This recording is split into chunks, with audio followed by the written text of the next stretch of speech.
7 p.m. almost on the dot. I want to thank you all for attending. My name is Shandy Walls. I'm Executive Director of the Springfield Chamber of Commerce.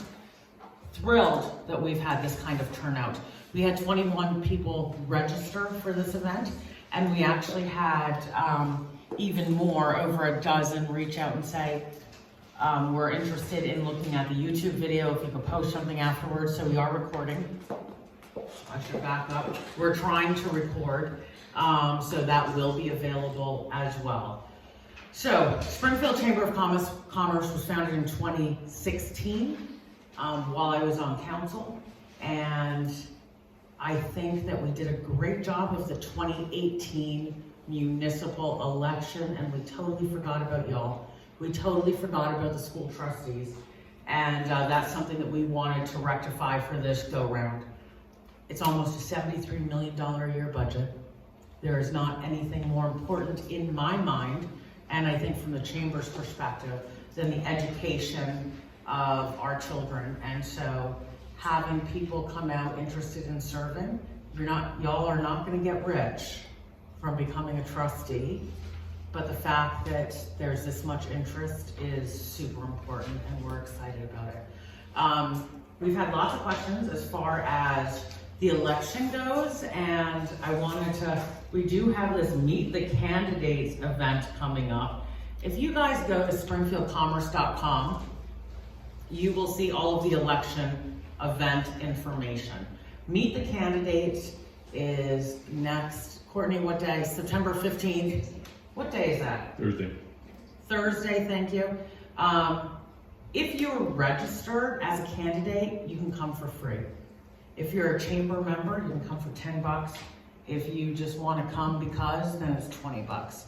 But you're all here for a reason, so if you are registered, I encourage you to attend this event. There will be a lot of I don't know, voters, I guess, to make it really simple for you. So it's a good event to attend. So without further ado, I want to introduce you to our MC for the evening, who will then introduce you to our panel. Brent Bellick. Yay, Brent. Brent is, he was on the interim board of directors for the Chamber of Commerce. That's how I got to know him. Brent is very active in the community, great moderator, very fair. Unlike myself, he'll have great questions. He'll keep everybody engaged. And Brent, if you can come on up and take over, that would be fantastic. Do I need the mic, or I don't think I think, you know what, just for the video purpose, okay, you actually do. Good. Well, thank you, Shandy. And I think it's really good to, if I judge the number of people, the level of interest by the number of people in the room here, it's awesome. If you look at, I think Shandy mentioned the size of the school business, I'll put it that way. I'm a business person. I usually measure things by dollars and people. $70 million business, that's a significant amount of money. And if you look at the job at hand, I think really people, as you're going through the journey, you learn what it's like to run from a senior level, an operational level, and certainly a regulatory level. Really think about why you're here and why you would want to be a school trustee. There's a product that we put out at the end. It's called Children. These children, when they leave school, they're adults. And I think really what we want to have is well-adjusted adults that come out of the system able to contribute to society. There's enough challenges today with social media and Lord knows what else is going on. But think about, I commend you for being here, number one, having a high level of interest. It really is a job of community service and public service, but the contribution that a school board can make to the product that goes out in terms of our children, our kids, is significant. So just a bit of housekeeping as we get rolling here. We'll introduce each of the not candidates, each of the presenters here. Say their piece, open up for a very quick question session. There's 3 people, and then at the end open up to a wider range of questions if you have it. I think that's about it. So without any further chattering from up here, I'd like to introduce Paul. Paul is the chairman of the board, correct? Sunrise School Division, which ranges all the way from Falcon Lake to Oakbank, am I correct? In terms geographically, so it's huge. You run something like 80 or 90 school buses and school bus drivers. So it's a big job. Paul's been a very active person in the community, retired assistant superintendent, principal, teacher, chairperson of the Sunrise School Division, director of administration for Lacrosse Canada, president of the Manitoba High School Field Lacrosse League, president of Pineview Minor Hockey, head coach Powerview and Seguin High School Hockey Team. So I think we can see from this pedigree that Paul's quite involved, not just at school board level, but at community level. You look at the contributions that sports make to development of our children right across the community. It's you're well qualified, and I'll pass the mic over to you. Thanks, Brent. I think tonight is, from my perspective, it was about for us to try to share as much information as possible with you, to share what it's like about being a trustee. So, I think that that's really what it is, to try to share some information. I think that if any of you are thinking about being a trustee and you're going to come in and change things right away, it doesn't work that way. Basically, one of the first slides that we have, it talks about the first slide talks about you know, you're elected. Oh, and by the way, is that if anybody wants this PowerPoint that Kathy and I worked on, you know what, we can, Shandy, we can get it out and give it out to people certainly for that. So just to go back, if you think that you're coming onto the board and you're going to go ahead and I don't like this bus route and I don't like the way this school does things, it doesn't happen that way. As a trustee, you represent a geographic region. And in that geographic region, there are schools. But you don't only represent that school. You do represent the schools in your area, but you represent certainly Sunrise in the whole. And you know, you're one person that's responsible for the $72 million that we have of public money that what do we need to go ahead and do with. So you're one of 9 that when decisions need to get made, they're made by 9. They're not made by 1. So I think that the biggest thing that you need to be aware of is that it is you're elected to represent an area. However, the responsibility is also certainly all the areas. Yeah, that's the best way to think about it. Is you try to make decisions that are best for everybody in Sunrise, not just so. Where am I from? I'm from Powerview. Does that mean that I only try to make decisions for Powerview? Well, no. And Powerview is very small in the big picture, so let's be honest about that too. You know what? There's, I don't know what the percentage is, Cap, but the large percentage of students come from the Springfield area. You know, Dugald and our 3 schools. So there's 5 schools there. In Powerview, there's 1 school, and there's 345, 367 cases. So, perspective, certainly as to where things go. So I've been the board chair for the last 3 years. I've been involved with Sunrise as an assistant superintendent and a principal. And so I think that that's kind of one of the things that I'd like to get across to you, because I've heard people think to commit, oh, I want to go ahead and change this. It really doesn't work that way.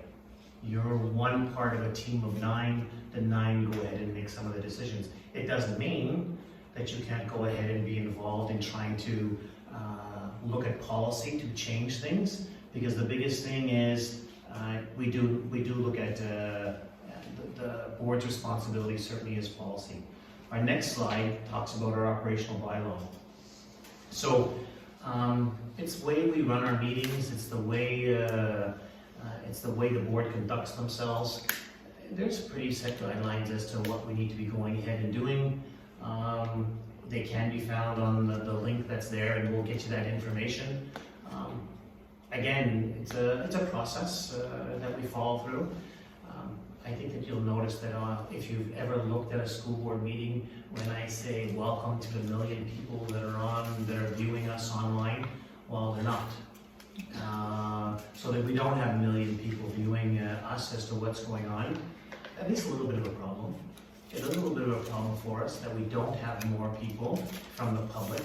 You know, now that our meetings are back open, you know, over the last 4 years, we don't have this size of people coming to a board meeting. I don't know if I've ever seen this many people, come to a board meeting, unless there's an issue where we're closing a school or something like that, then you're gonna get the turnout. But you just don't get that turnout. So part of that is our responsibility to work at it. But there is an operational bylaw that certainly takes care of those things. There's an indemnity bylaw. The indemnity bylaw then is the compensation that goes towards trustees. I made a comment a little while ago is that it's somewhere around about $10,000–$15,000. The base salary for a trustee is $10,000. If you're a board chair, if you're a vice chair, if you chair one of our committees, there's additional parts, additional funds, but not tons of money. I think as a board chair, there's $3,000 that are additional to it. There is compensation for telephone. There is a compensation for home internet. There is a travel allowance. So I would say that if you want to know what kind of salary or what kind of benefit that I get out of it, I would say that I'm somewhere around $15,000. You're going to ask me exactly all. But that's kind of where we are, or where I am.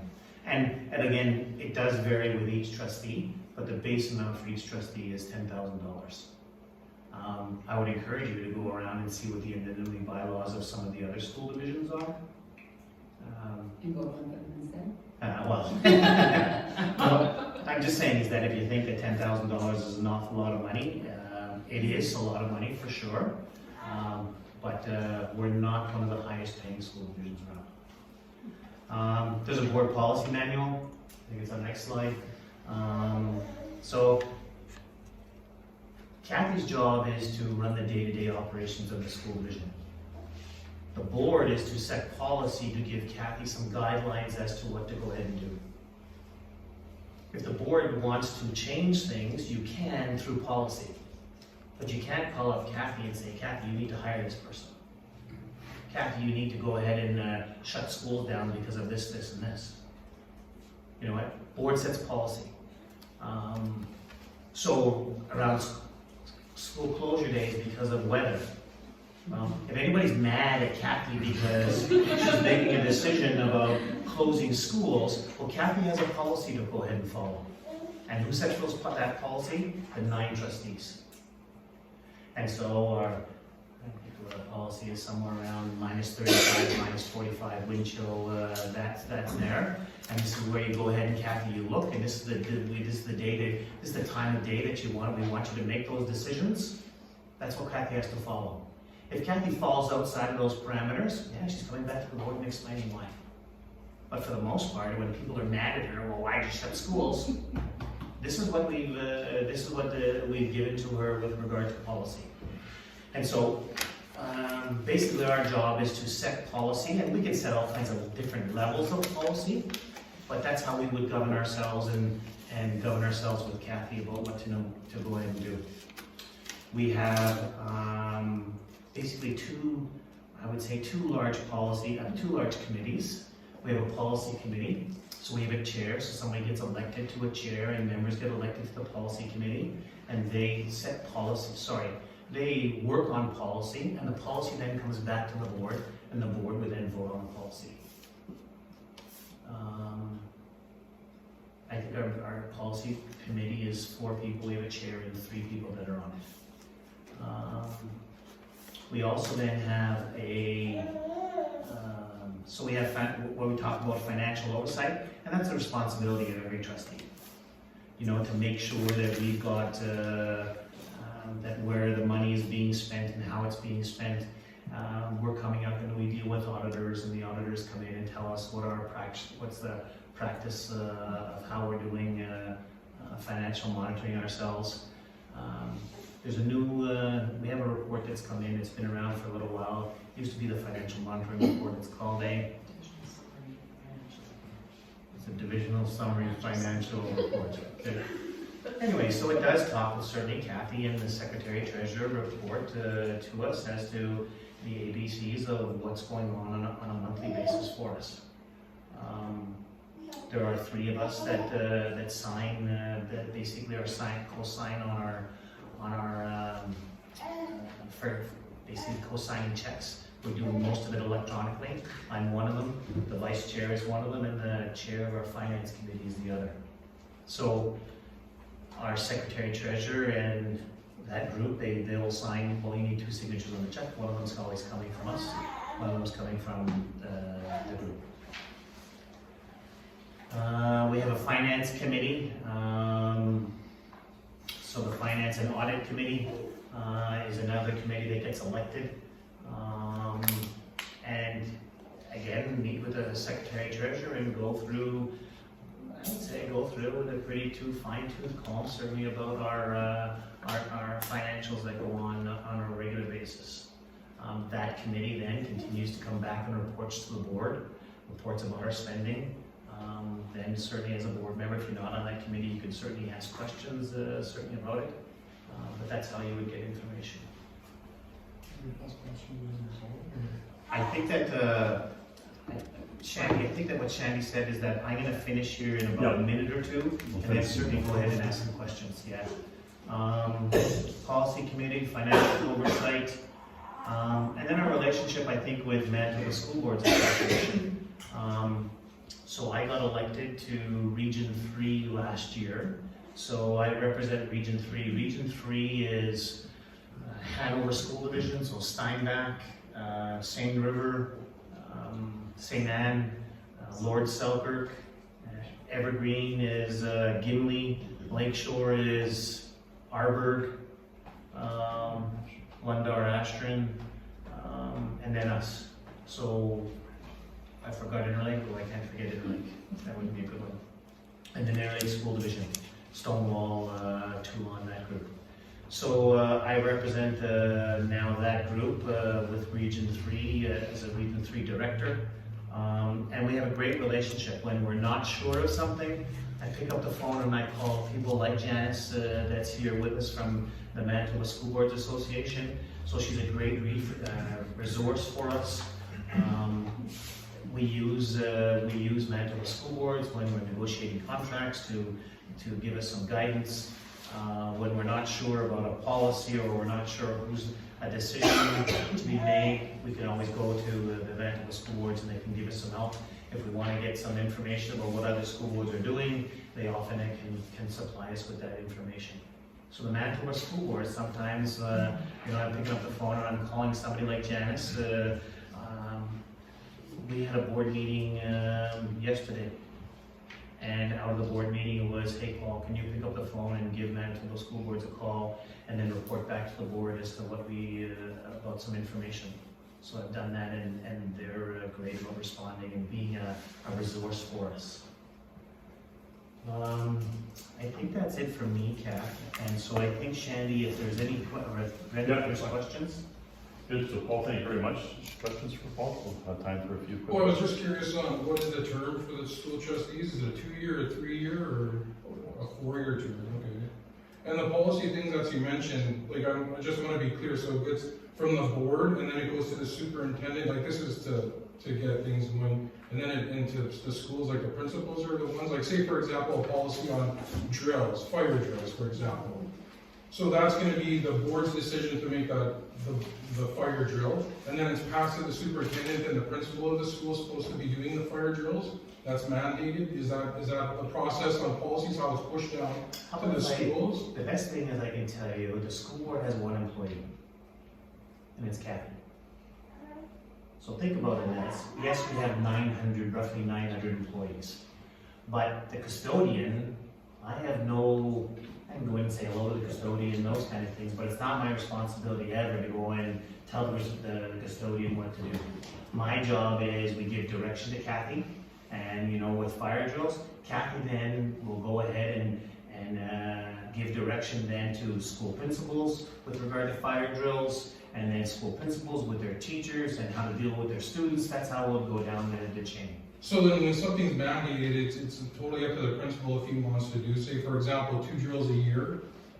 Like, that's what I mean, there's nobody to follow up. It's So a I'm gonna- free-for-all for what the principals wanna do. So I'm gonna take off, I'm not gonna talk about, I'd love to tell you my principal back, but that would be a Kathy question. Okay, sure, pass it to whoever you need. Yeah, so sometimes there's board policy that dictates what we need to do, but there's also legislation that dictates what we need to do. And so it's legislated that we have 10 fire drills a year, and we should be having them once a month. And my job is to have a process for how do those happen, who do they report to, what are the practices, and do they follow all of the same practices in YouTube for fire drills? So when the legislation comes down, part of my job is to inform the board about, we have legislation around safety, we have legislation around diversity, we have legislation around all of those things. So they don't have an option of doing fire drills. They what? They don't have an option of saying, well, I don't think I'm gonna. If it's mandated, if it's legislated, or it's a policy, my job is to make sure that that happens.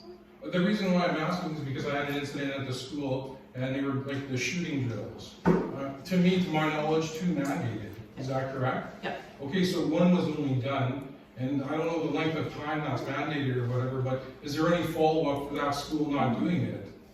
Yeah, so then There that's my job, is to follow up with principals and to make sure that that happens. And I'll use a personal example from my school when I was a principal. We had permission not to do a second drill or to do the first drill because we had a series of off-site evacuations due to a number of bomb threats. So sometimes there's extenuating circumstances. If there are, I may know about that. If there aren't, I would follow up and say, hey, why didn't that happen? My job is to make sure that what's supposed to happen happens. If it doesn't, and someone knows about it, I would encourage you to phone, let me know, because then I can follow that up for sure. It's just I followed up with a shooting drill, and 1 was only done, and the principal said he felt that was sufficient for the school. See, and that's where I wanted to know who you recourse to after the principal, right? Because, yeah, now I know, I appreciate that, because stuff's not being followed up on. Okay. So I'm gonna answer your question from a trustee point of view. So there's 1 shooting drill, and so now you call your local trustee, and you call me, and you say, there's only been 1 school, what are you doing about it, Paul? One drilling. Let's say that there's only been, what you're saying is that there's One only drill, been 1 drill. correct, yeah. And you're calling me, and your comment then to me is, what are you gonna do about it? My job isn't to call the principal and find out as to what's going on.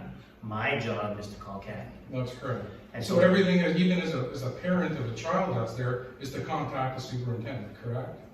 Or Or the principal, or the. Well, the trustee's just gonna push it on to the superintendent, I might as well just beat him and go straight to the superintendent. Well, In all honesty. but on the other why hand, bother? thank you for that. I'm But pretty on the sure other- she's gonna give out her cell phone number at the end of this. Well, I know. But on the other hand, is that I do want to hear from parents. I want to hear from parents because if parents are turning around to me and saying, hey, Paul, there's no fire drills going on. Okay, so I'm calling Kathy. I'm hearing it from 2 and 3 and 4 parents now. You won't though, you'll hear one parent that's crazy and then, be honest. Well, no, I don't think all parents are crazy, so. No, the one parent is, I'm saying. Well, so if one parent calls, I'm picking up the phone and I'm saying, Kath, I got a call from Mr. Smith, and Mr. Smith said that there was only 1 parent. I'm sorry, there was only there was only one fire drill. So, can you look into it and get back to me as to where things are? Because someone's gonna stop me in a grocery store. And for the most part, I'm gonna wanna be able to have as much information as possible. But as a school trustee, I'm not gonna know everything. We hope that one person knows everything. So really, I'll just cut this short, you can have the discussions after, but really a discussion about process and change command. Really, the job of the board is to listen when they get feedback, but then not to intervene in the process. If the toilets aren't getting clean, they don't go to the janitor or the principal, the board will go to that. It's that simple. Can I also tell you that's very hard though as a trustee? I found it very hard. I'll be very honest with you.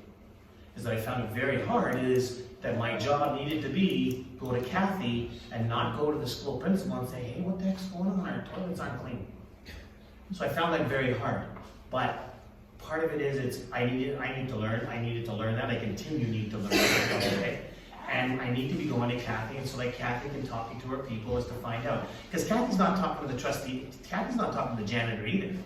Kathy's got a maintenance supervisor that she's talking to kind of find out what's going on and for them to get back. She wants to get the information back because I'm waiting on the other line saying is that the toilets are all dirty. What's going on? Does Kathy have an assistant? Because it just seems she's overwhelmed. Yeah, and we'll carry this one on after very valuable discussion on process. We'll just turn it on logging in now, and we'll continue to have the discussion after. So Paul, thank you very much, and thank you for the questions from the audience here. Next person up, Kathy Timko, of course, it's been a very popular name today already. Be careful about giving your phone number out, Kathy, it'll be ringing up. But that's Kathy's job. Kathy's job is running the business of the Springfield School Division. Yes. So shouldn't the process be though for parents to go to the trustees, because the trustees go to Kathy, and then the trustees will know if, let's say they have 100 complaints about the same thing and it continues not to be dealt with, then they know that there's a problem in the process. Yep. Valid question. We'll talk about process after people get through their questions. So Kathy is the current superintendent and CEO or president, whatever we want to call it. It's an important role of the business of the Sunrise School Division, has been since August of 2018. Prior to that, assistant superintendent in Sunrise, education support, principal for several years, assistant principal at many schools, French immersion math teacher, and has spent her entire career in the field of education. And so again, I think a very well qualified person. You've also been a student at some point in time in your life, so you lived it, like most of us. So without any further ado, Kathy, here's your portion of the presentation. Thanks, Brent. And I'm gonna pick up a little bit on what Paul said. The board has one employee and it's me, so I don't think that there is any danger in letting a trustee know something and letting the superintendent know something, because at the end of the day, they're responsible for their employee.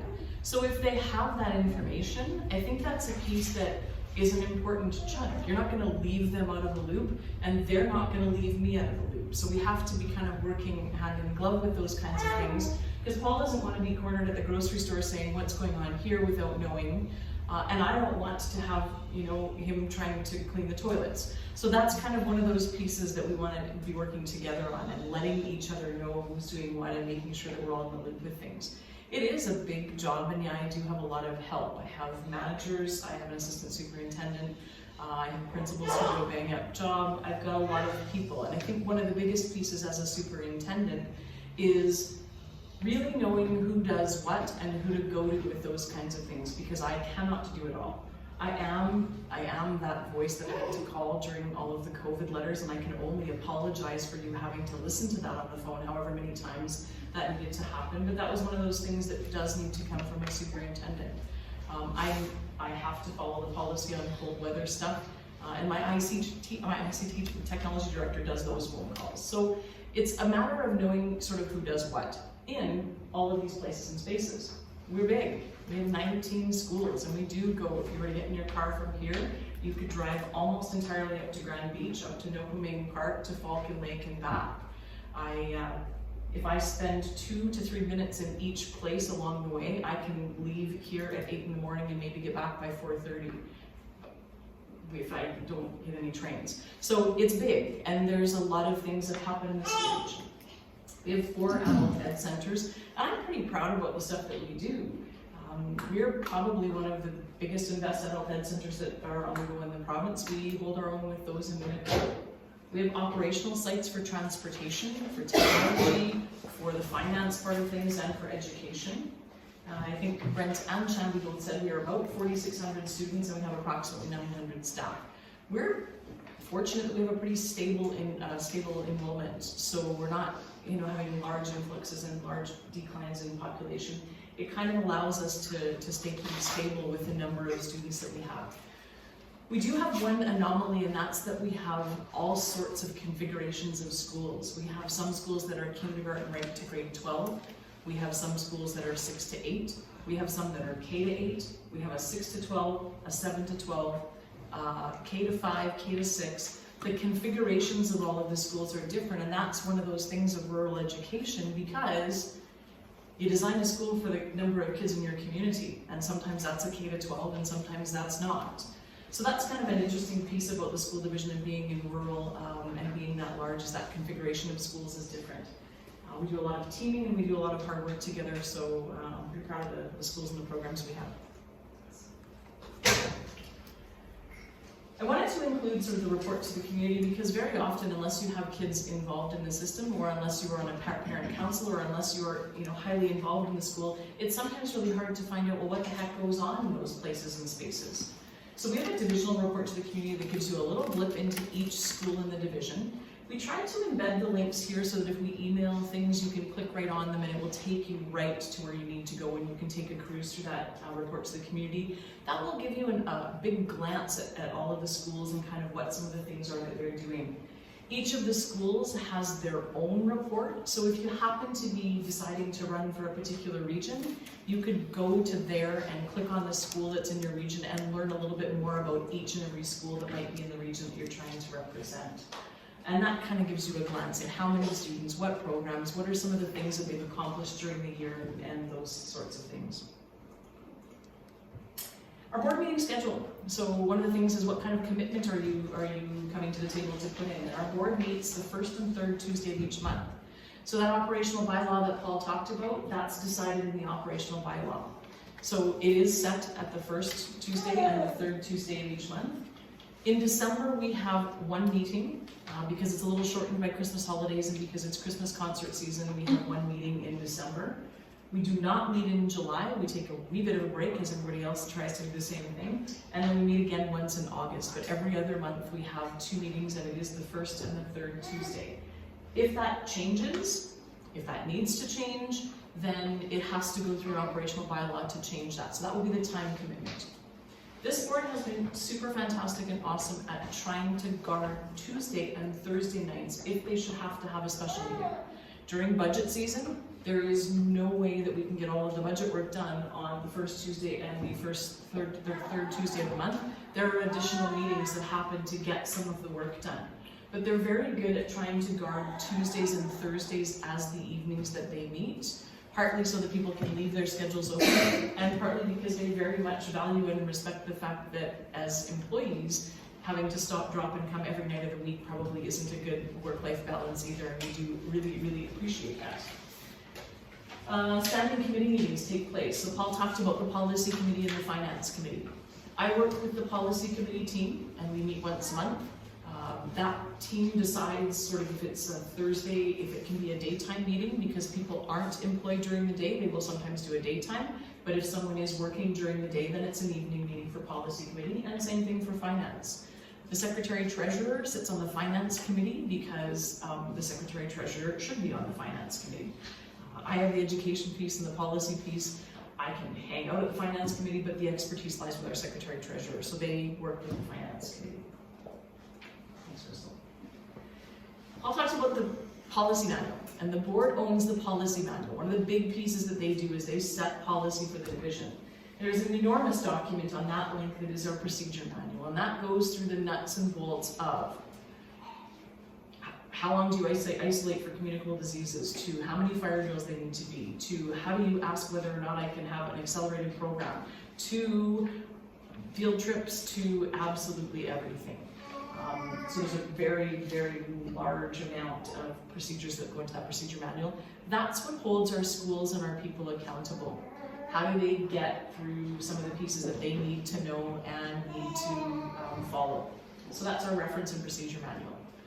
The governance is the policy manual, and the operational is the procedure manual. How does it actually happen in the schools?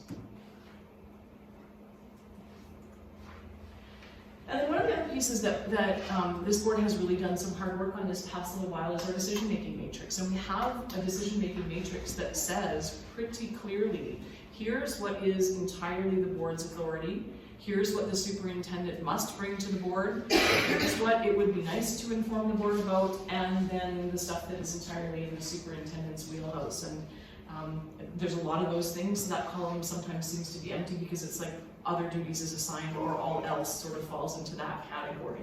But we've done some really hard work on that, and it is a living document that we use at every meeting to sort of say, are we in our lanes? Are we making the decisions in the places and spaces that we need to based on what we said our roles were?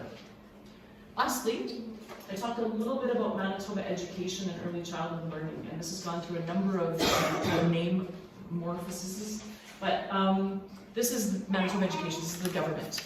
And so this is the legislation that I talked about. And at the end of the day, the Public Schools Act is what legislates what happens in schools. And so the board can't go outside the Public Schools Act. They can't set things that are against legislation. They have to follow legislation. So that legislation for Manitoba education sets the boundaries or the guidelines or kind of trumps any of the other pieces, because that's the entity that overlooks public education. And that's the site where you could find the Public Schools Act if you were looking for some enjoyable evening reading. I think that's all I have here. I wanted to try and keep it to the pieces that you might want to know if we were looking to run, but if there's questions. Good, well, thank you, Kathy. Any questions for Kathy? The question I had, you mentioned the finance and the policy committee. Is that out of the 9 people that are in the board? It is, okay, that run for that, I see. That wasn't told at the beginning. So in the inaugural meeting, in an election year, the board will hold its inaugural meeting right at the beginning of November, so right after the election. And they will elect a chair, a vice chair, committee chairs, and the committee. And those are for a year. After the election year, in the beginning of September, we have an inaugural meeting and we re-elect people to those committees and to those positions. From the 9? Yeah. One question in the back? It might be a silly question, but location of the meetings, I mean, the division is very large. Is there a central location, board office, Yeah. where these meetings occur? Do they kind of move around the area? Yeah, so we have our meetings at the Sunrise Education Center. It's in Beausejour. It is at 344 2nd Street. Part of the reason we do that is because, like everything else, it's live streamed and we want to make sure that we're accessible and we're wired for sound and we have the microphones and people can call in. We have the technology to do that if someone can't make it. It's lovely to go to a school, but then we can't invite everybody else to come watch. The millions of people. I think we also try to keep it as central as possible about doing it. The head board office is in Beausejour, so let's go ahead and do it in Beausejour. And so, again, we're a large division, so we're lots of traveling, and so I travel just under an hour. And then, what is it from here to Beausejour? Half an hour, those kind of things. But that's kind of that's the size of our school division. That's where we need to travel. Thank you. Any other questions? I actually have one for both Kathy and Paul. So, Is that allowed? it is. I'll let you know, I have a couple of the lineage in our family is a family of school teachers, and I'm often at odds with all of them. I'm a business guy, right? But a question for you, and it sounds like it's a huge challenge for both the board to understand what their role is, and yourself as the leader of the board, and yourself as the, I would say, the owner of the business, Kathy. If we went to your board members and asked them what the mission and vision of Sunrise School Division is, would we get the consistent answer from board members? I'm just asking that because I listened to the challenges. We've got a bunch of people here. It's the same thing with boards and public companies, governments, everything else. If there's a common vision, people know what true north is, it's easy to make decisions.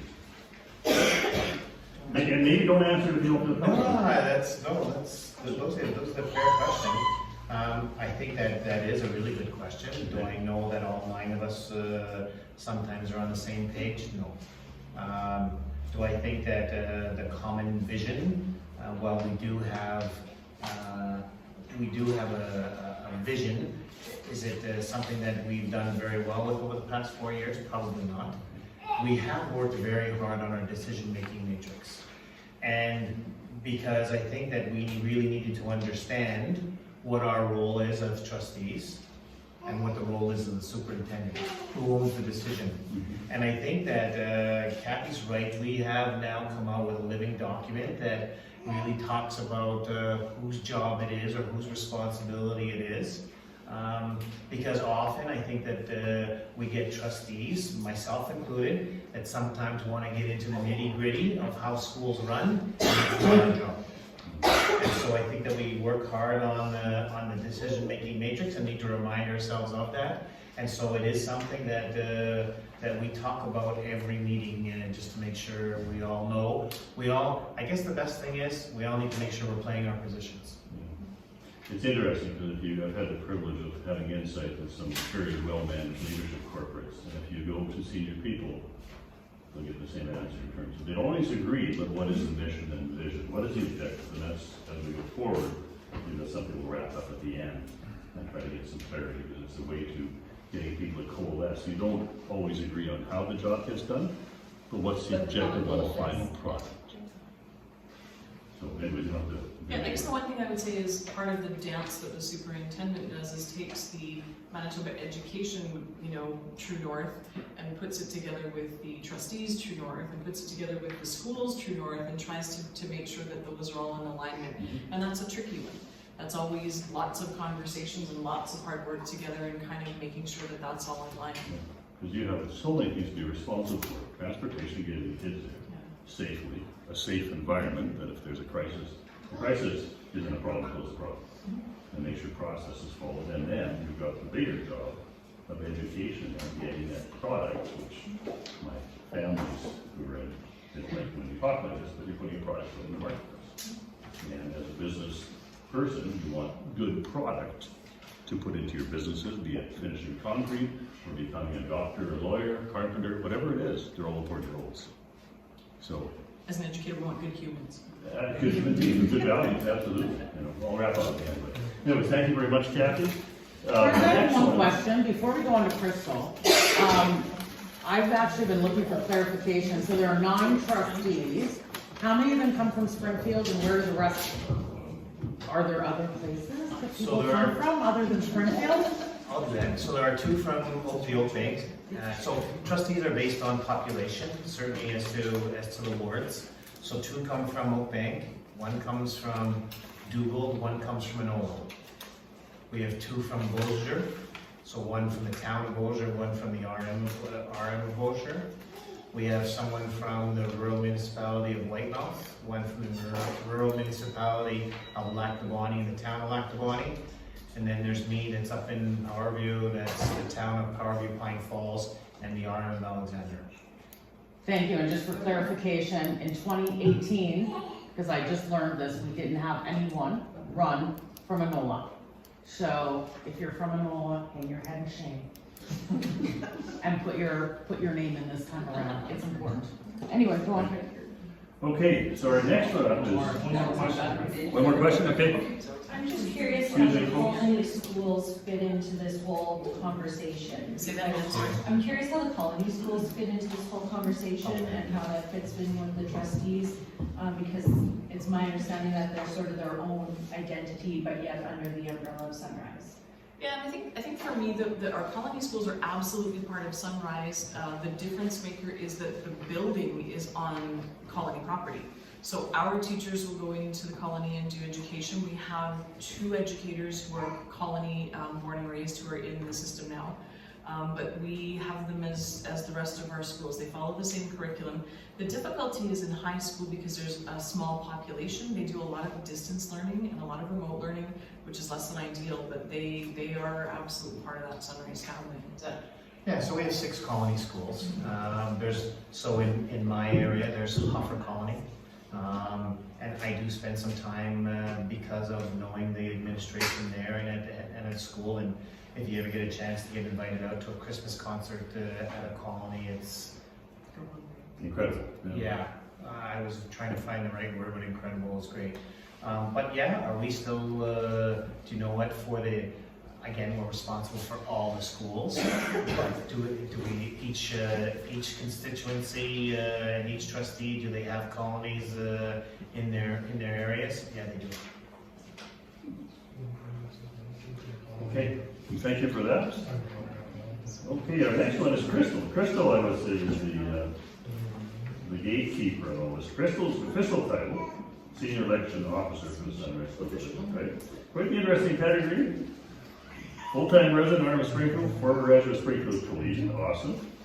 Studied multimedia production, Lethbridge, of all places, and automotive mechanics. Experience in tech support, construction, automotive repair, video game design. And the last role that you had, you worked with Enumerating during the provincial election, which led to a passion for the election process. So, welcome, and we'll see what you have to share with us. All right. So now we've kind of talked about the school board end of things, and I don't really work with the school board. I'm kind of a separate entity, so I don't dip my toes in their pockets and they don't really dip their toes in mine. But we work together really well. So what I do as a senior election official is I manage the election, essentially. All of our election process is governed by the Manitoba Public Schools Act and the Municipal Councils and School Boards Election Act. It's all legislation that I have to follow and make sure that it's followed properly throughout the entire election process. You can find the act online. I can provide that information. I just linked it up here for you to look at, but it's a quick search, and if you need a link or anything, I can send it to you. It outlines the Elections Act itself outlines the entire election process, from how to hire staff, how to conduct the election, how to count the votes, how to do the nomination process. It's all in the act, and I make sure that it is executed properly. Not done properly, but and that's just, what do I do? I'm an impartial overseer, basically a big supervisor that makes sure that the legislation is handled and executed properly by all of the election officials, and that's and of course by everybody running. I provide all the training materials, instruction necessary to facilitate the use of the act. I of course maintain and update the voters list. To give you an idea, I'll show you the big map of our wards shortly, but to date, right now, my voters list is 24,000 in total in the entire Sunrise School Division. There are a lot of people in our division. It is gigantic.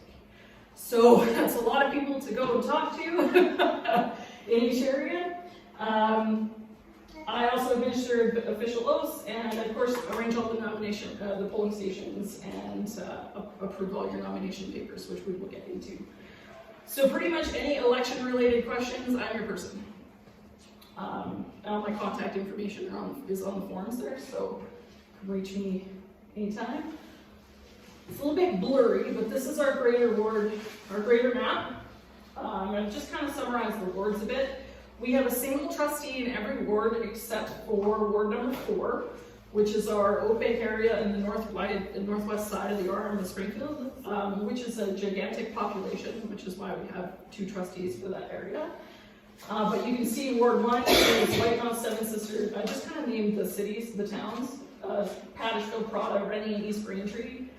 Ward 2 contains Hazelridge Park, Glass, Enola, Vivian, and St. Rita. Ward 3 is the Cooks Creek, Dougal, again a section of Glass, and Deacon's Corner. And of course we have Oak Bank. Town of Beausejour is its own, again that's population-wise. We have the RM of Broken Head, Molson South of Milner Ridge. And then 7 is RM of Alexander, RM of St. Clement, south of Stead. And Ward 8 covers the RM of Lactabonny and Lactabonny Town Lakes area. So that is 9 RMs and 2 town councils that we deal with. So, in total. We'll get to questions at the end. I do have the separated ward maps just on the table here, so if you guys want to take a closer look at the ward maps, I brought them with me, and they are also available to download and print off as well. So, all right. What makes you qualified to be a trustee? Do you live here? Are you a Canadian citizen? Will you be 18 on the election day? And are you otherwise disqualified or not disqualified by law from being an elected official? So the one I want to point out, because most of those are basically if you can vote in the election, you should be able to run to be a trustee. But you do have to be a resident in the school division for at least 6 months prior to the election date. However, you do not have to reside in the ward in which you are running for office. So you could live in Ward 1 and run for Ward 8 if you wanted to. When we get to the nomination papers, we'll talk a bit about how that works in terms of nominations, but that's pretty much it. You don't have to have any other special qualifications as long as you meet, you're a Canadian citizen, you're 18, you can be on board. Disqualifications. So we'll get into this a little bit. So just to clarify what would cause you not to be able to run for trustee. You cannot be a non-resident property owner. You have to live in the school division. So if you own property here but you don't live on it and you live in Winnipeg, sorry, no dice. Love to have you, but you're gonna have to run it, okay? You do not, and like I said, you do not need to live in the ward of mature seating office. You cannot hold more than one elected authority position at a time, or be nominated on more than one elected authority at a time. So if, for instance, you are a trustee, we'll use this in a Winnipeg division, if you were like, okay, I don't know how this will work because you don't live there, but anyway, we'll go with this example. If you were like, okay, I'm gonna run for Springfield, you have to leave your position over there to change to an authority. Or if you're on the town council, and you decide you want to run to trustee, you can't. You have to leave your position no later than 42 days, which is next week, Wednesday. The start of the nomination period is 42 days. And of course, if you're a member of the Legislative Assembly, which is also an elected position like the Senate, House of Commons, you cannot run for school trustee. And this one actually surprised me, which is pupils in regular attendance at a school within the same district, because it is a conflict of interest. You can't try and govern the school that you're going to school at. And of course, otherwise disqualified by law for being a trustee. I should clarify, because with their election experience, my election experience is provincial and federal. So the municipal and the school trustee is new to me, but most of the legislation is the same across the two, or across all of them, but that's, my background's a little bit different, so there are some things I'm learning as I go along. How to apply to be a candidate? This is what everybody wants to know, right? Grab a candidate package, they're at the door on the way in. Decide which ward you want to run to, because it's going to ask you on every form, you have to fill out which ward you're running for, and you can't put all of them. You're going to fill out your declaration of candidate, form 14. It's one you don't sign because it has to be signed in my presence. There is a note in the package to that effect as well. It is, because it is an official oath that I'm administering to you, that you are saying, yes, I live here, I'm qualified to, I have to actually witness it, and be in your presence to sign it. So you can fill it out, just don't sign it. And then of course you're going to fill out the tops of your nomination forms and start to collect signatures. So this is where you're going to go around to everybody, and you need to collect signatures for the ward in which you are going for. In your information packet on the first page, you'll notice, or on the nomination, on the first page of the nominations, which is page, thank you.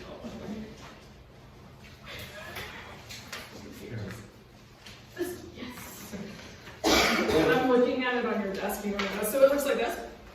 It states at the bottom the number of signatures that you need, depending on which ward you're running. And there is a difference. Most of them are 25, but there are wards 1 and 7 have a lower requirement. I do recommend that you go for the minimum 25 anyway, and always get extra. But the reason those two have lower requirements is because it's based on number of voters on the list in those areas, and they have lower populations. So my voters list, it has to be 1% or 25. So whichever number is lower. But I always make sure that you can get extra names. I would go for the full 36 if you can, because when you give those papers to me, I have to go through and verify that those voters are on the voters list in the ward that they are assigned. And if you don't have enough names, I don't have people to call to see if they're correct, then I have to reject your papers and you have to go back out and try and find signatures. So always get extra names. Can I jump in after that? So last 4 years ago, when I brought my papers in, there were probably 5 or 6 people that they couldn't verify with their address as to where they were. So it just luckily that I had, that I took the advice of people and I got 10 more signatures that are on there, and it worked.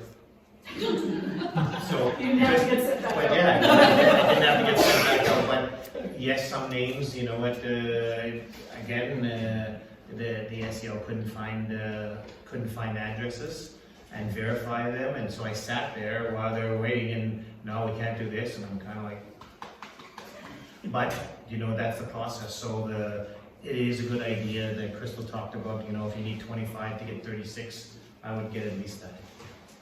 There's space on the paper for 36, so I would recommend filling them up for a couple extra if you want. And that goes to the next session, which is, you would be filing your paperwork with me starting next Wednesday, which is September 14th to 20th. I am accepting them by email, fax, or in person. If you're in person, we can sit and we can verify the names together if you want, but, and then explaining that I'm gonna verify the names. I would suggest doing it earlier in the week, because as Paul said, if we run into a problem and you're not doing it in person, I have to send you back out, you need time to go collect more signatures, so the earlier you do it, the better.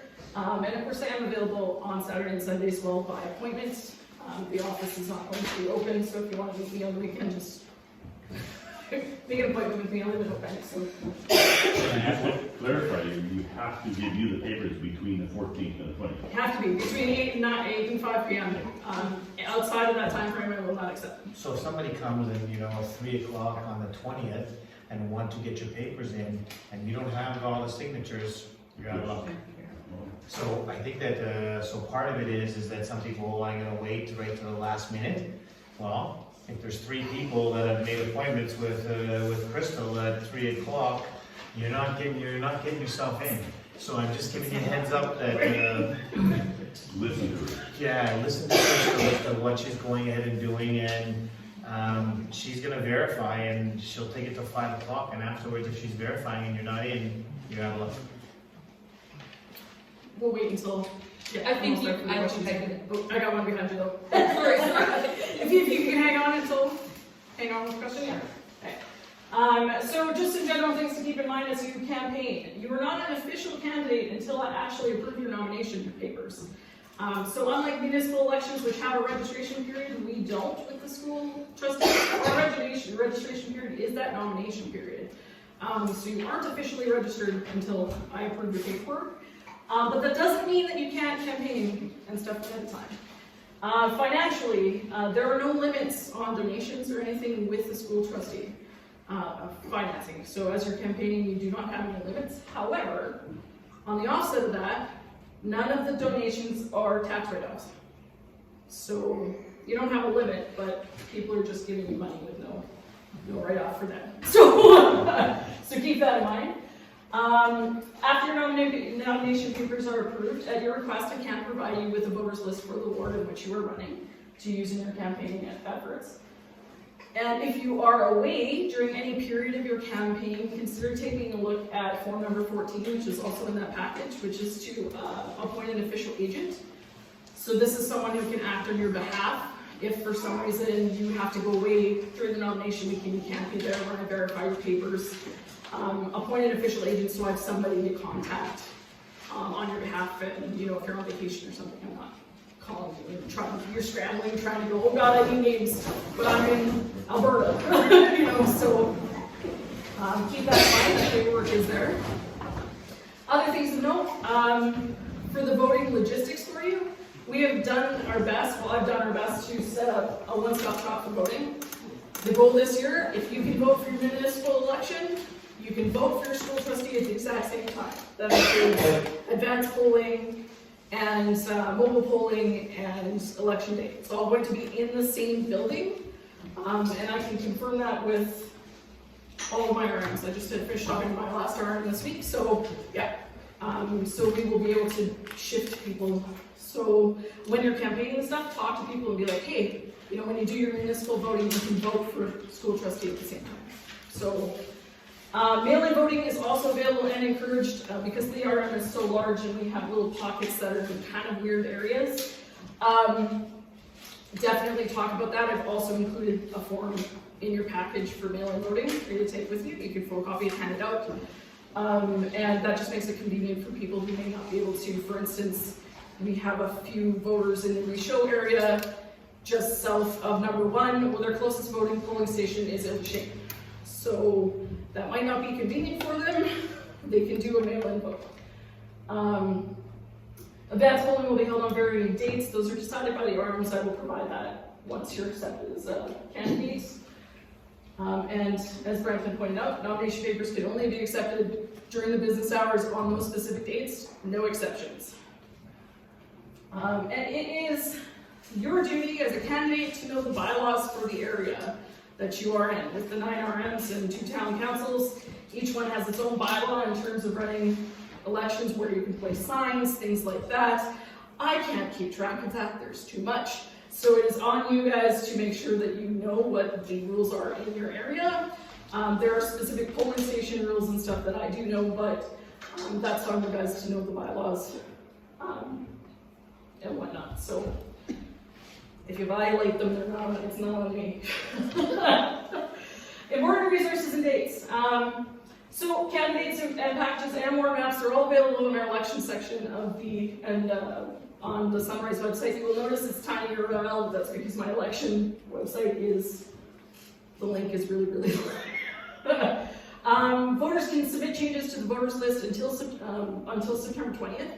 So that goes back to doing with the nomination papers and stuff. When I'm verifying if somebody is on the list, I can call them and be like, hey, where are you? And I can verify that information too, but they can also call me ahead of time. If they sign your nomination paper and they're like, oh shoot, I'm not on the voters list, they can call me and I can update it. So the candidate guidebook and guide to school board trustees in Manitoba, trusteeship in Manitoba are two very good resources for running for school board trustee. They are manuals that I keep with me too, because I'll often refer to them when I'm looking up information or I'm verifying something.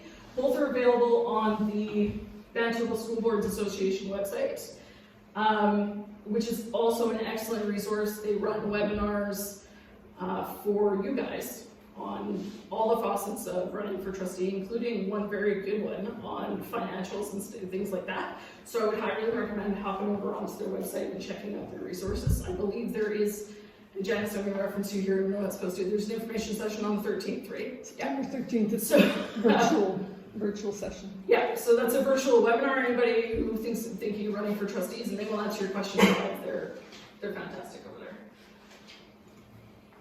And the last slide for me, important resources and dates. And of course, I'm always available. My information is on there. You can call me, email me. I will get back to you as quickly as possible. Of course, September 14th to 20th is the nomination period, 8 to 5 p.m. I will be at our 5th Street South Beausejour address. We have 2 spaces in Beausejour. So, and of course, appointments on the weekends. The September 21st, if for some reason you put in your paperwork and you decide or something comes up and you can't, you have until the end of the day on the 21st to withdraw your nomination. However, I can only accept withdrawals if I have enough candidates to fill all of the board positions that I have available. So you might get stuck if you don't. But we're not going to have that next year because there's so many people in here. September 28th, I declare any acclamations should we not have contestation in places. And I will set a time for me to determine the names on the ballots. That is done by a random draw. And everybody's invited to that. And of course, October 23rd, last day to receive vote by mail, or request to vote by mail, and election date on the 26th. So it's a little, after next week, it's bang, bang, bang, bang, bang. So, and that's, I think, the last one. Any questions for Any questions? So, last time, nobody ran in Manitoba. So what happens if there's nobody running in that ward? How does that position get filled? What happened last time, guys? So in the Public Schools Act, it actually talks about what you need to do to fill a vacancy. And it is the board that sits at the table that fills the vacant spot. They decide how that goes, and if you want to talk about what you did last time. So the board can go ahead and appoint someone if they so choose to go ahead and do that. I think that they have an option too, is what if they want to go ahead and look to do a by-election. But the board then, the remaining 8 can make a decision. Last time, without someone running in a NOLA, there was a very close vote in another ward, and we elected as a board to appoint that person that ran in another ward to have the seat in the NOLA. But that's, and again, that's the group of 8 that'll decide. So there's a process to determine that. Yes. Thank you. Yep. 2 questions. So the nominations, how many people reside in a house? It's all voter, right? So 6 people. Correct. Okay. It's the registered voters, so yeah. And then in regards to last time, I've lived in the RM now for 10 years, and I've noticed there's been voter issues in the past. So last time Ward 3, there was counting issues, which you were kind of briefly talked about how you were going to appoint the person to Enola. Well, no, Where's the reassurance that that's not going to happen again? so, we had, am I allowed to talk about the unique situation of the last? Sure. Okay, the unique situation of the last elections, we actually didn't officially have someone in my position. There were extenuating circumstances that led to the position being vacant, and our secretary treasurer had to fill in, and they had never done this before. And I don't know the exact circumstances around what happened, I just know the after effect, but that is essentially my job. My job is to make sure that that is done properly and to a T, and following the legislations, and there are legislations and rules around how I conduct that to make sure that it is executed properly and that the counts are done correctly. My experience with the provincial and federal election means that I know a bit more on how the actual counts are done, so my training is going to reflect that to ensure that that situation does not happen again. Because one of the things that we also wanted to avoid was on election day, when there's a municipal election and school board election, where somebody has to go and vote in one place for municipal and another place for school trustee. So do you know what the percentage of people going and voting in both places are? yeah. Not a whole Really lot. high. So I think though that the board did bring Crystal on, quite some time to make sure that we avoid the situation that we're in. But just to let you know is that right now the 9 trustees do not give Crystal any kind of direction. Crystal gets all the direction that, from the province, and some of her resources as to where they are. But I think that we, again, wanted to make sure that we try to avoid people voting in 2 places on election day.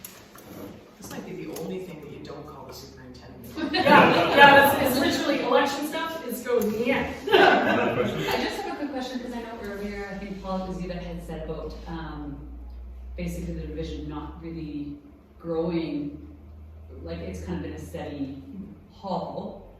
However, with new developments in Dougal, obviously, in Oakbank, in Garson Tyndall, basically everywhere is expanding. How is it that we've been at that kind of status quo for so long that you say, even though there's obviously great. So we have I'll give you an example. So in the ward that I'm coming from is that, do you know what, remember it's Sunrise School Division. Yeah. So yes, Oakbank is growing with housing developments. Yeah.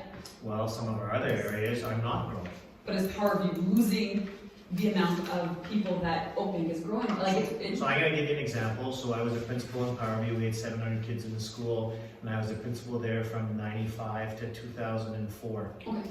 There are now 300 and Okay, so they did lose. 304. Well, the mill shut down there, and so you know what? So there's all kinds of those, and we have aging populations in some of our other municipalities, and we don't see the growth that we're seeing in the Oakbank area. Mm-hmm. So you know what? Yes. And did I miss anything about that? No, and then that trickles down to looking at those projections. So we do 5-year projections out, we look at historical data, we move staffing and resources within the division. So that happens from an operational standpoint to make sure that those pieces follow where the schools and the kids are.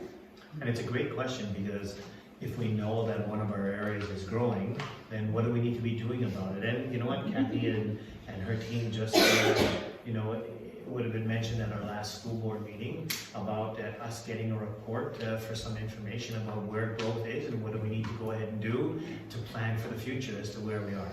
So you know what, I think that Kathy and the team are on top of it, because there's some concern certainly as to where we are. And we'd love to report that there's growth everywhere, but it's not. Okay, fair enough. Any other questions, Margaret?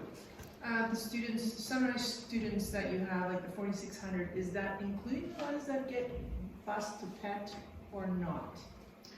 Would they be considered? So they're not. They're Yeah, not, so right? when we bus students, we have a couple of places where we don't have either technical education or some language programming close to the area. So we will bus students to a different division. Right. One bus that runs to Lawrence Selkirk for the vocational program. Those are not Sunrise students. We have a shared services agreement where we bus them there. but they're not counted in the points. Okay, that's fine. Any other questions? Well, folks, thanks for. No, you got one. Glenn, back, okay, sorry. Let's go. Sorry, just curious if the ward boundaries align with catchment areas for the school. No, no, I didn't. That's like calling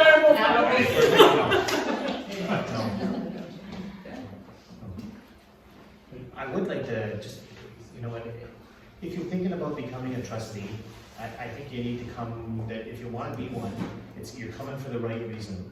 And part of it is about, again, financial overview is certainly one of them.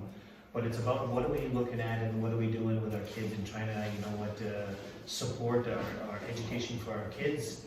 And, what's that? All of our kids. Yeah, all of our kids. And so, you know what, I think that,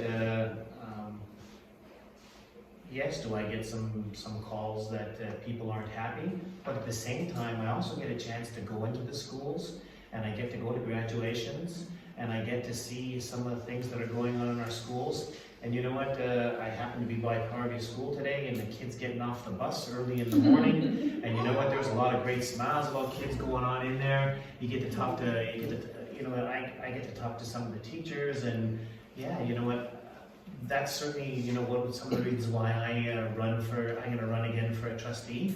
And I think that if you have that mind about wanting to be involved, and that was the other thing, is that I wanted to be involved, and I have been all my life, is that, yeah, you know what, I want to continue to make sure that there's strong education in Power View as well as there is at SCI. And so, you know what, that's why I'm continuing to look to run, and why I got into it. I think that if you're going ahead and doing it, that's great. If you're going into it because you think that, oh gosh, I'm going to make lots of money, you're not going to.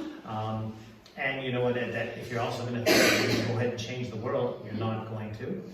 But you certainly can be a very good voice for people.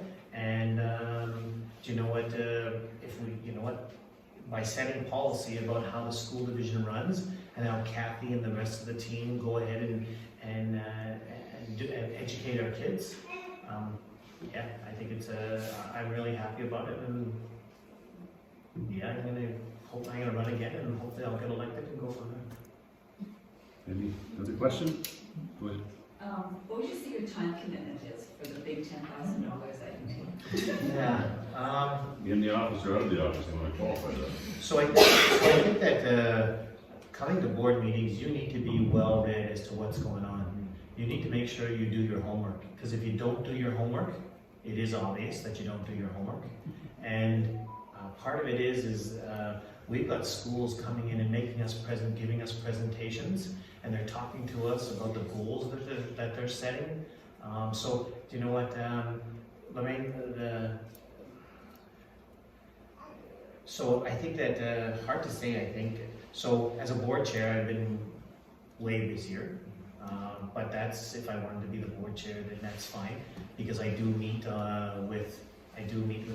with board chairs across the province. Usually through the pandemic, I was meeting with them every second Tuesday for an hour or two. But time-wise, I'm spending 5+ hours a week, doing things. On the other hand, I do an awful lot of traveling. So I come to a school board meeting. I'm traveling an hour in each way. We have a 6 o'clock meeting from 6 to 7, and a 7 meeting from 7 till 9. Hopefully we get done by 9. That's a 5-hour just for me to go ahead and travel. That's not with everybody, but and it's about preparing yourself before for the meeting. You also have some work to do after the meeting. So it's a good question, Lorraine. I never thought about how many hours that I put in, but it's also I'm having fun, because I get to go to the schools, and the schools are having a bingo, or they're playing a sports thing, or there's a dinosaur club that's going on, and I like it. So that's kind of why I want to be there. So yeah, Lorraine, it's a good question, and as I go to think about it, I'm starting to ching how many hours that I'm putting in. Okay, any other, Lauren, you have a question? That was my question. Okay.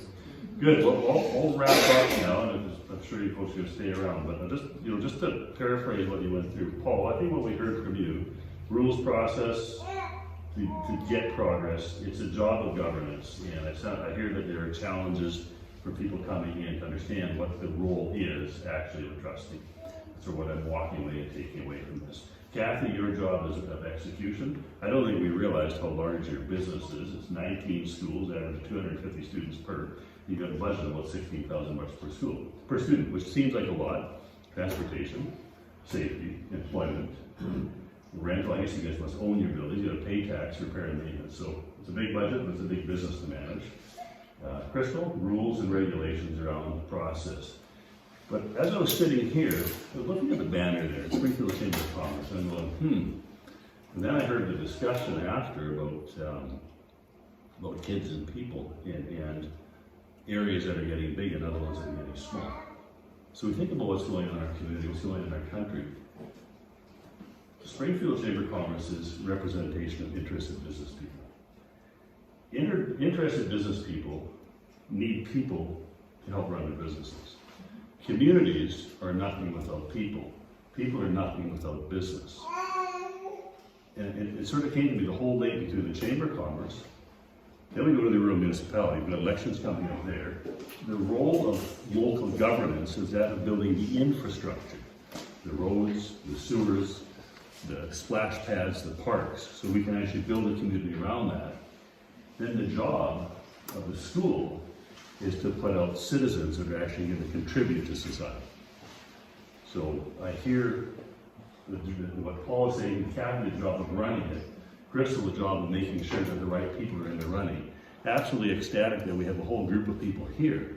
If we think about what we want to accomplish as a school trustee, be it putting out a product, somebody that's going to become a doctor, pretty fancy title, lawyer, even a fancier one, or a carpenter, or a concrete finisher, or loader operator. What skills, when those kids come out, there's one thing that everybody talks about and they're excited about. There's a reason they're excited about going back to school. What are they going to do at the end of grade 12? What's the word? It's the rite of passage. They're going to graduate. I don't think there aren't many kids who don't get excited about graduation. I think the role of the board and the role of school is when those students graduate, what skills will they have to launch themselves into society? Be it swinging a hammer, be it a carpenter, or be it some high-end lawyer. Those jobs are all important. And I think even a challenge back to the school division, can we take lessons from some of the very well-managed businesses out there? Can we get our trustees aligned? May not agree on how to do it, but what is the goal and vision? What do we want this product, these kids, when they're having fun and they finally graduate and get out of their safe ground, how are they going to contribute? What kind of people are they going to be? Are they going to have the values and the ethics? You know, I talk to a lot of business people on a given day. Difficulty finding people to do different trades. Difficult finding people who want to work. Every job out there is important. I talk around a few people in my circle. Wow, you know, people coming here, people coming there. We need people to work in the tin works. We need people to pump gas. We need people to manage those operations. There's one part, the reading, writing, arithmetic. There's also the skill development of leadership. And I would challenge the school division to actually, you know, and I think you guys have the skills. How do we entrust that our kids have the leadership? You know, participation in school sports. What do kids learn by working on a team? You learn how to play as a team. You learn how to follow directions. You learn that you have a boss, and that's called your coach. Because uncoachable children become unemployable adults. So I will leave on that note. Thank you very much for your participation here, folks. Bigger job than I ever imagined in terms of running the business of the school. And certainly the people here for coming, showing the interest. The Chamber of Commerce for actually sort of helping that link between the business, the community, the RM elections coming up, the guys who build the roads, build the sewers, and then our future candidates who are going to run for election, who are going to build the roads, become the lawyers, become the doctors to actually help them build our communities. We don't need more lawyers, just saying. But Yeah, I know. You know what I mean? Yeah, I appreciate the thought. Brent, thank you. Okay. I hope you all are going to stay around for a few minutes because I did promise your personal cell phones to everybody and I'm still going to So thank you.